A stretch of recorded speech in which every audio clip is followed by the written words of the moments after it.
Hey guys, welcome back to another video. We are in bed. You are joining us for a little, I don't know how to put this. Michelle and I sometimes like to watch murder mystery stuff right before going to bed. I don't know why, but it's something that we like, and I just noticed that it might be weird as I started filming this video. But it is what it is. So today is Mystery Monday. Well, tomorrow for us, but today for you guys is Mystery Monday. So we're jumping into a video that I actually took inspiration from when deciding to do Mystery Mondays for my own channel. And it's going to be a video by a YouTuber named Bella Fiore. And It's Bella. It's Bella Fiore. And it's Bella Fiore, and the name of her video is The Hello Kitty Murder. This video actually came out a week ago. I did not realize it came out this recently, but it's great. So we're gonna jump into it now. I recommend that you guys go ahead and head on over to her channel if you haven't heard of her before. She makes really, really great content. We love watching her stuff on Mondays all the time. So definitely go ahead and head on over to her. She's kind of who I stole this Mystery Monday idea from. So definitely go check her out. The link will be in the description. But first, watch this video, then go check her out. All right, here we go. Love you guys.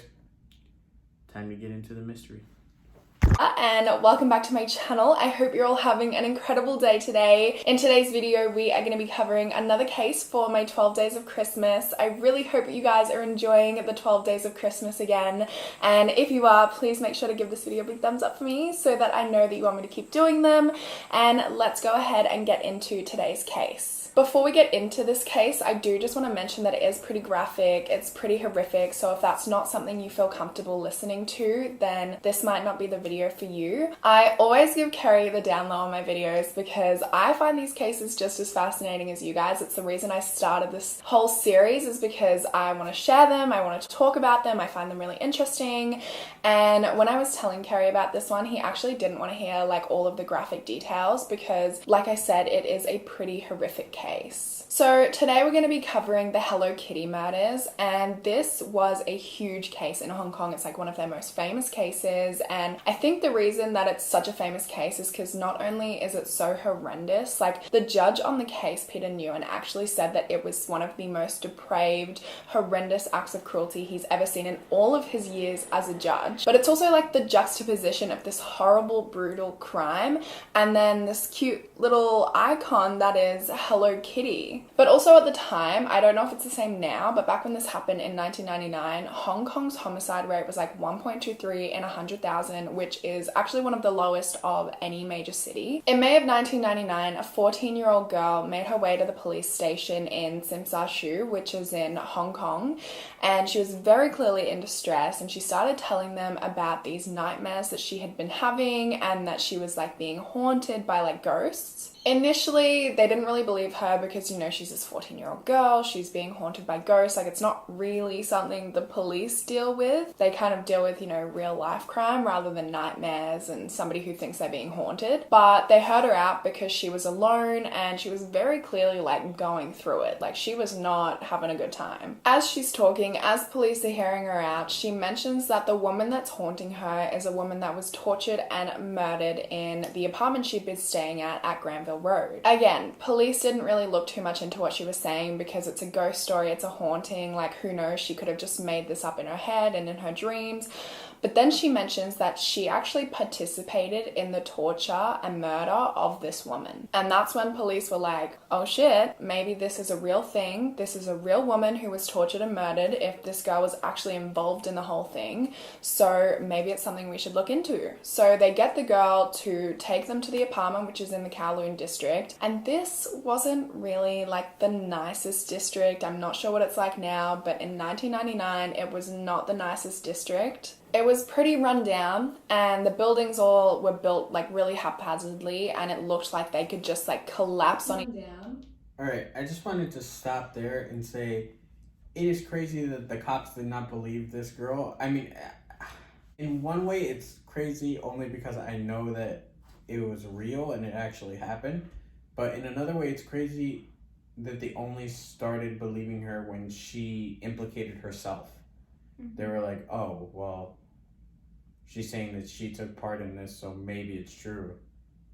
But I feel like they should have at least looked into it before she even mentioned anything about, like, I think that they should have been looking into it even before anything, like, she said that she had a part in it. Like, yeah, sure, it could have been just a 13-year-old being crazy or whatever, but like at the same time, if it's a 13-year-old being crazy, it's so much better to just do your due diligence as a cop, and make sure that people are being safe and make sure you're doing your job, rather than the opposite of, okay, this is obviously just a 13-year-old being crazy, and then you find out later that it was actually true, and that you could have done something to arrest the people sooner, or maybe save someone sooner, or save someone and they died because you didn't pay attention to something that a kid said or something like that. I think that that's something that is pretty common in these kind of murder mystery type things, where it's like somebody said something and cops just don't believe them, and it's like, why? Like, what's the point of, like, okay, even if you don't believe them, just look into it. Yeah, literally just look into it. Like, I know, sure, okay, you could say, oh, you can't believe every little thing because then you'll just go be chasing every little thing that someone says and you won't have time to really focus on the more important things. I get that, but like, if it's even remotely credible, look into it. Like, it's so much better to be safe and know that you looked into every avenue possible and that you did everything that you could, rather than kind of half-assing it and just potentially letting murderers go free. All right, well, here we go, back into it. Each other at any time. When they arrived at the apartment that the girl had brought them to, the police realized that all of these nightmares she'd been telling them about were actually very real. And it was also really bizarre because the apartment was like covered in Hello Kitty merch, like Hello Kitty bed sheets, Hello Kitty curtains, pillows, Hello Kitty stuffed toys, like, but then the apartment itself was just so like gross and dingy and disgusting. Obviously they had no idea how this like 14-year-old girl got involved in something as disgusting as this, but then they soon realized that she had a 34-year-old boyfriend. I don't know if it was like her actual boyfriend or if it was a prostitution type of deal, but he was always referred to as her boyfriend, and he was like this really scary dude. This girl, this 14-year-old girl, she hated her estate home, she hated her older brothers, she was fighting with her parents constantly. So just before the Lunar New Year in 1998, she ran away from home and had been living on the streets and gotten involved with this really scary dude that was her boyfriend. Like I said, she got into a really bad drug addiction and she got into some prostitution, and because of that she fell in with this group of triad members. And the triad, if you don't know what that is basically like the Chinese mafia. It's like an organized crime syndicate, and it is just some really bad, scary stuff. Her boyfriend was part of the triad, which is how she met him, and then he, his two henchmen, and this 14-year-old girl tortured and murdered this this woman. And mind you, at the time that this woman was being tortured and murdered, this girl was only 13 years old, so her birthday must have happened really close to her going and talking to the police, which I just find so sad. So let's talk about what happened. The victim was 23-year-old Fan Man Yi, and she didn't have an easy life growing up, that's for sure. Her family abandoned her when she was just a kid, and she ended up at the Ma Tu Wai Girls Home at the time, and I don't know if it was just the orphanage that she was staying at or if it was all orphanages in Hong Kong, but basically once you turned 16, they said, see you later, you're old enough to fend for yourself, which I don't really understand. Because at 16 years old, if you get 16 years old? We're gonna stop here because that's insane. 16 years old? At 16 years old, I could barely wipe my own ass. I mean, I'm just kidding, but at 16 years old, I can't imagine what I was doing. I definitely wasn't working. Or working. We weren't ready to take on life. We're 23 now, and we still, I don't know, need our family, need a support system. I can only imagine how hard that must be at 16. Yeah. Especially with no family. And Jeez. I don't know. That's crazy to me. 16 years old. You're still a kid. Your brain hasn't even fully developed. Because at 16 years old, if you get kicked out of home, and you're at an orphanage, where are you going to go? How is a 16-year-old just gonna go out into the world, get a job magically like that, and earn enough money to be able to pay bills and rent and food and all of that kind of thing? But anyway, once she turned 16, they said, see you later. They kicked her out of their orphanage, and she went to the streets. She became addicted to drugs, and to pay for her addiction, she started getting into prostitution. She would work at nightclubs, she would work at brothels, and she would also work on the street. In May of 1996, she was working at Empress Karaoke nightclub, and it was there that she almost found happiness. She was trying to turn her life around when she met her husband. They got married, obviously. They moved in together and they had a son together, but unfortunately they had a very rocky relationship.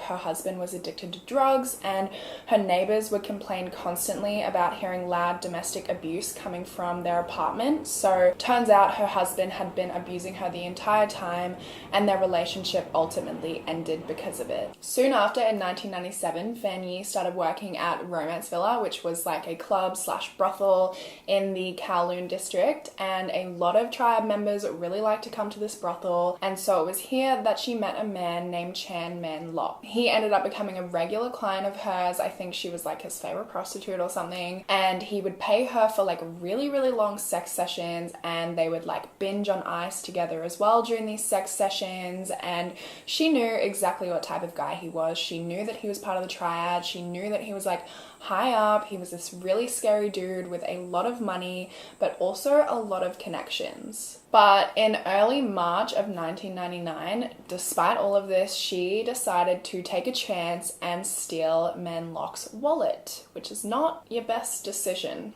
stealing from a member of the mafia, but they were high on ice at the time, and he had about 4,000 Hong Kong dollars in there, which is about 700 Australian dollars. And mind you, when she did this, it was just the two of them in the room having sex, doing ice, so it was pretty obvious who took the wallet. And so he went up to her, he's pay me back my $4,000, but also you've disrespected me, so you need to pay me an extra $10,000 on top of that. He threatened her. He told her that he would hurt her if he didn't get his money, and pretty quickly she got him the $4,000 back, but she was look, I'm just gonna need a little bit more time to get you the $10,000. I don't have it on me. Obviously this is not what some big scary mafia dude wants to hear. Chances of her running away, pretty high probably. So he decided that his best bet, so she didn't run away, so he didn't miss out on getting this $10,000 interest, would be to kidnap her. So on the 17th of March in 1999, 34-year-old Chen Man-lok got 2 other members of the triad. I think they were like his henchmen or something.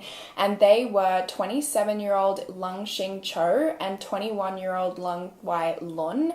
And he got them to kidnap Fan Man-yi from her home. And they took her back to an apartment that Man-lok owned, which is the apartment on Granville Road with all of the Hello Kitty merch that I mentioned earlier. Basically, Man-lok's plan was to prostitute her out until she had paid off her debt. So he was gonna get acquaintances, people from the triad, friends, paying people to come and have sex with her until she had made $10,000 from doing this. On top of this, they ended up using her as their own personal punching bag. On the very first night that she was brought to the apartment, these men were high on ice and they decided that they were going to rape and beat her all night and until the very early hours of the next morning. And then for the next month, they tortured her. They loved to use anything and everything from the kitchen. Like they would find creative ways to use any appliances, like everything from the kitchen. They would just find ways to use it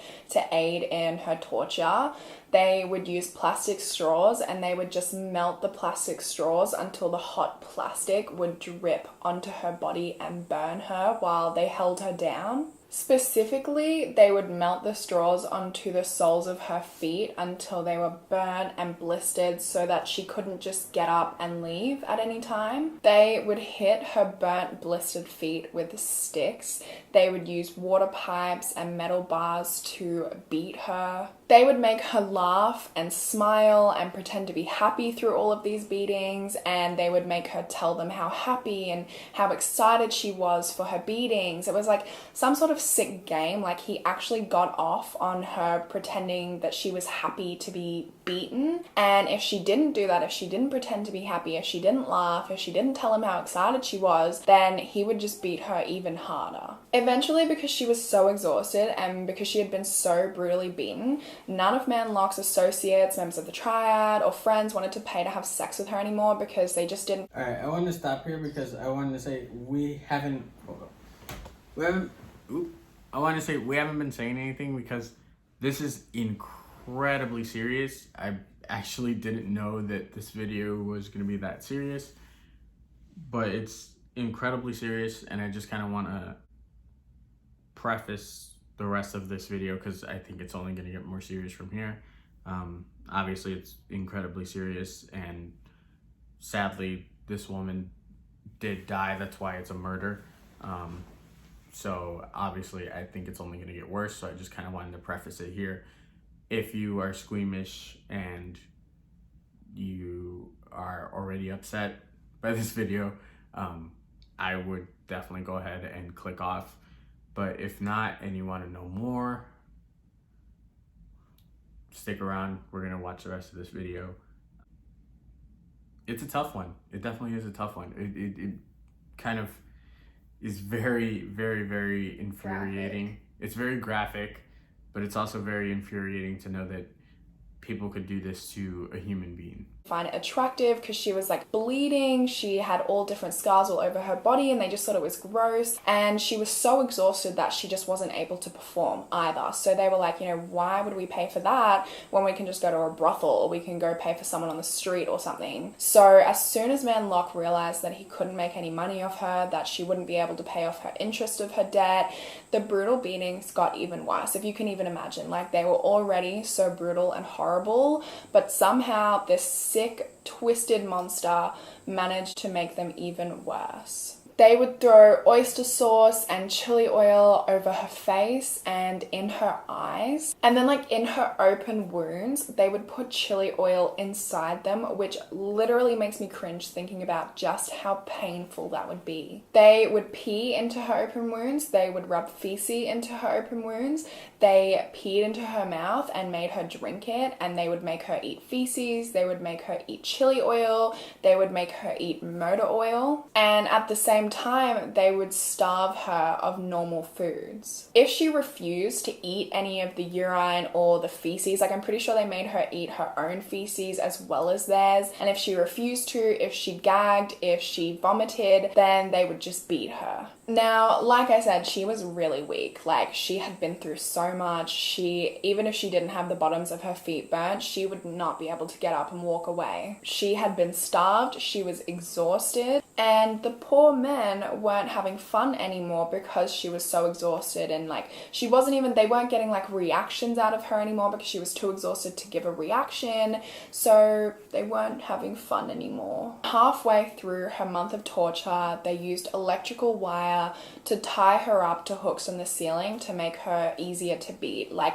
it's actually so horrific thinking about what this poor woman had to go through for an entire month. They would beat her with iron bars and they would just leave her there to hang overnight. And while she was hanging there, they would just be in another room, like the room next door in the apartment, just playing video games and doing meth. Like, these men were actual monsters. It is just actually pure evil. At one point, Manlock's girlfriend, who was just 13 years old at the time, walked in on him, kicking Man Yi in the head over 50 times, and she joined in too. And she joined in on like a lot of this torture. Like, I'm pretty sure Man Yi was also forced to eat the 13-year-old's feces as well. On the 15th of April, so almost a month after they abducted Man Yi, Chan Lok and his girlfriend and the other two men all went out for the night. They went to arcades, they were drinking, doing ice, and they locked Man Yi in the bathroom while they were gone. When they came back a couple of hours later, it was pretty late, so they didn't check on her, they just went straight to bed, and then the next morning, Man Lok's 13-year-old girlfriend gets up to go to the bathroom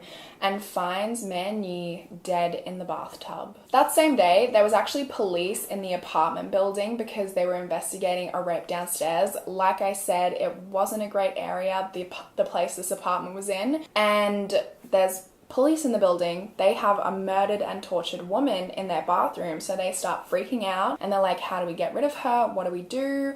They spend the rest of that day going off all separately, coming up with different plans, brainstorming how they're going to dispose of her, and then the next morning they come back together. Manlock's like, I literally don't care what you came up with because we're using my idea. And this whole time that they're like brainstorming what to do, by the way, so the rest of the day, they just let this woman sit in the bathtub. Like, it's so sad. Anyway, Manlock decided that it was too obvious to have the body all in one piece. Like, it was too obvious for them to transport it or get rid of it in any way. So he decided that they had to dismember her because if she was in tiny little pieces, it would be a lot easier to get rid of her. It wouldn't look like a body, it wouldn't be as suspicious, and it would just be easier for them to transport. So they started this operation to dismember her. Like, Chan Lok gets a butcher's knife and just starts dismembering her head, and the other two guys are like picking all of the flesh off of her so that they could then boil all of the muscle off her bones, and they were like taking her organs out and putting them into plastic bags. Like, it's really just disgusting, gruesome stuff. And all of this whole operation of doing this took them about 10 hours. They would bag her flesh and they would put it in the fridge, and they would bag her organs as well and they would put that in the fridge. They got the 13-year-old girlfriend involved in all of this as well. Like, they got her like taking the bags and putting them in the fridge and boiling things to like stop them from smelling. Lung Xing Cho was actually boiling Man Yi's head, and he gets the 13-year-old out to come and see it, and he's like, look in the pot. And she's like, I don't want to, that's really scary. And he's like, just pretend it's on the movies. And she said that when she looked in, because he was forcing her to, that it actually did just look like something from TV. Now, because this whole operation took 10 hours, like I said, the men got hungry, so they decided to make themselves some noodles. They actually cooked it on the same stovetop that they were boiling Man Yi's head on, and they used the same spoon that they were using to stir her head to stir their noodles. It's so disgusting. Alright, I need to stop again. These guys are literally fucking sick.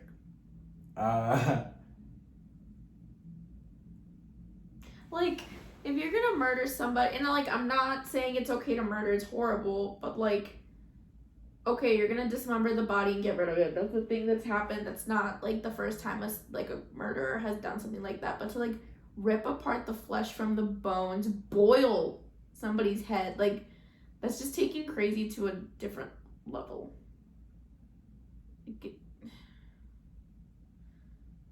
Ew.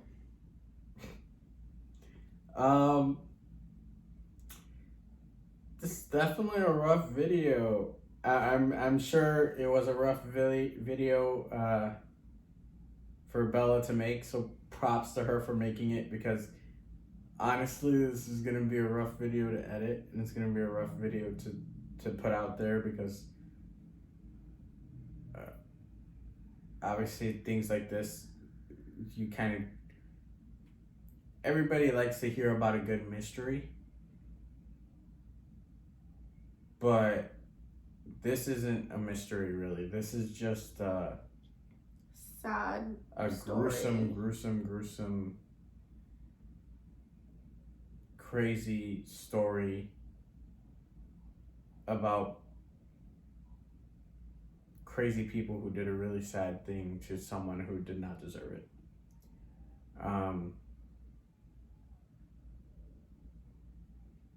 And honestly, at this point, I don't know if I want to like kind of continue with the video or not.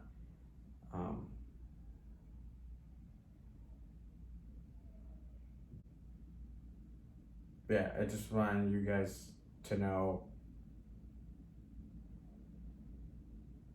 I don't take this video lightly. I'm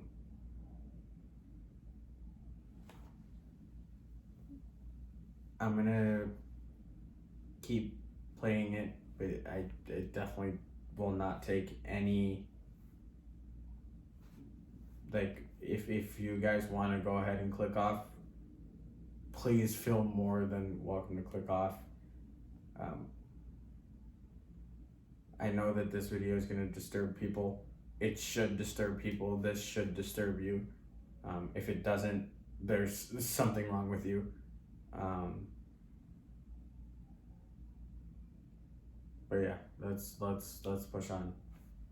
To think about. Eventually, once the head was boiled down to just a skull, they went and got one of their Hello Kitty plush toys. They undid it, unripped the seams, stuffed the skull inside there, and then sewed it back up. So then when Manlock's 13-year-old girlfriend went and reported all of this to police, and police came to the apartment, all that was left was the skull, one tooth that they had left on the floor, and then a bag of organs in the fridge. So without the body, obviously they couldn't determine how she died. They couldn't determine that she had been tortured. They couldn't actually prove any of what the 13-year-old girl was saying. Telling like one story. What does she mean? What do you mean they can't prove any of what you're saying? You literally found remains of the girl. Like, okay, sure, you can't prove that she was, maybe you can't prove that she was tortured, but you can prove that she was killed. She's dead. You have remains of her. Well, they said they can't prove how she was killed. They didn't say that she was killed, just how she was killed. Well, okay, I guess, But still, I would believe her. About how they... And she's telling like one story about how they all participated in this woman's torture and murder for the past month, and then the three men on the other hand though are telling this whole other story about how she was addicted to meth, she overdosed on meth, and they started panicking because they were running like this small brothel. She was one of their prostitutes and she died under their care, so they didn't want to get in trouble for that, so they decided to dismember her and then dispose of the body so that they wouldn't get in trouble for letting one of their workers die under their care. But the police weren't dumb. Like, they didn't buy their story, and even if they did, like, they still let someone die under their supervision and then dismembered them and tried to dispose of all the body and all of the evidence, which in itself is just super sketchy. Unfortunately though, because they actually had no evidence of the murder and torture, they couldn't actually charge the men with murder. They just had to charge them with manslaughter. They went to trial, and the 13-year-old girl was given full immunity because she testified at their trial about everything that had happened. The trial lasted for 6 weeks, and the whole time these men not only denied killing her, but they were just turning on each other. Like, they were like, no, he did it, and the other guy was like, no, he did it, and the other guy was like, no, he did it. It was just like a whole mess. Man Yi's husband, or ex-husband, I'm not actually sure if they ever got a divorce or if they were just separated, but he also testified at the trial, and he was like, look, you're all lying about what happened because she was clean, she wasn't on meth, she stopped doing meth before her son was born. And obviously that just like totally ruined the defense's argument of the meth overdose. So in December of 2000, once the trial ended, the 3 men were all sentenced to the same sentence. They got life in prison with the possibility of parole after 20 years. So this year, 2020, they are eligible for parole, which is pretty scary. They were all visited by psychiatrists in prison, but none of them were found to have any mental illnesses.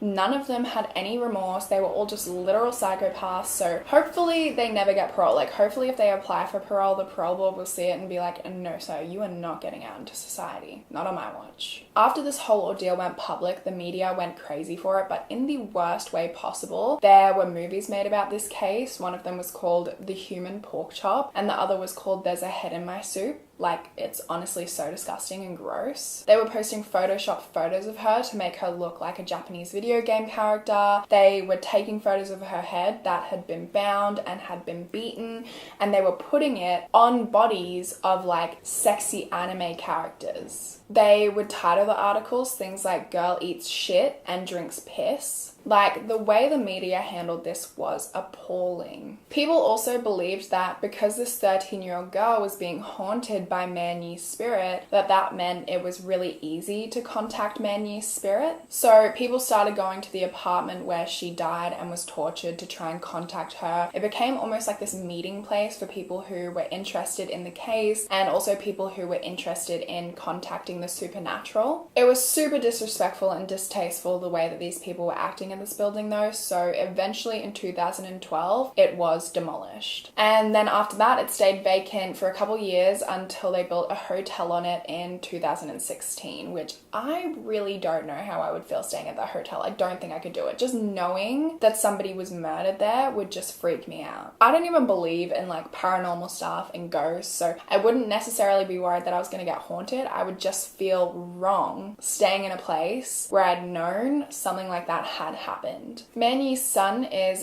currently a student and he's studying in Singapore, and unfortunately he doesn't really remember a lot of his mum because he was just 2 years old when all of this happened. But the police gave him some of her necklaces and apparently he wears them every single day. The information that I have on the... Alright, and that's it. I just really wanted to touch really quickly on the fact that the son wears his mother's necklaces every day. I think that's sweet and I think that's nice. It's kind of, like there's not much to say about this case. There is really not much to say about it, but I just wanted to kind of bring up that little bit of a bright spot.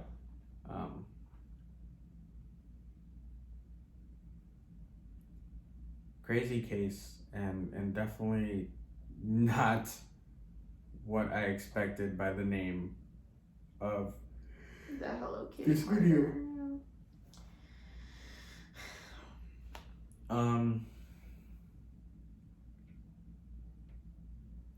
This is nuts.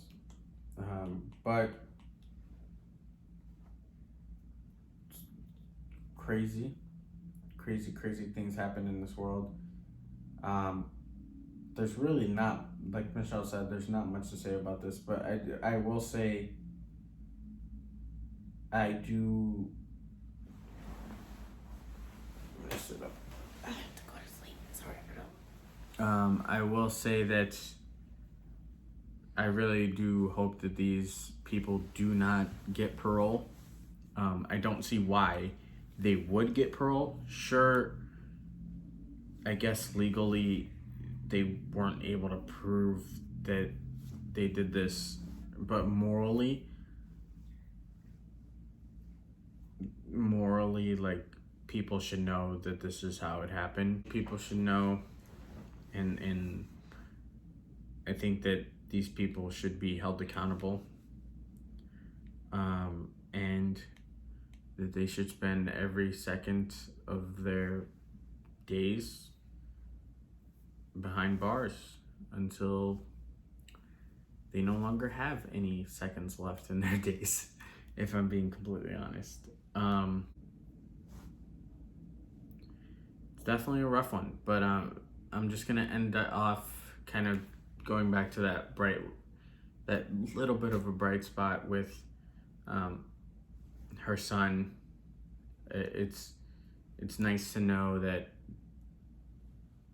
the cops didn't completely botch this one, and it's nice to know that they did something a little good by making sure that her son could have that little bit of a keepsake and keep Little her piece of his memory, mom. keep her memory alive, even though he doesn't really remember much about her.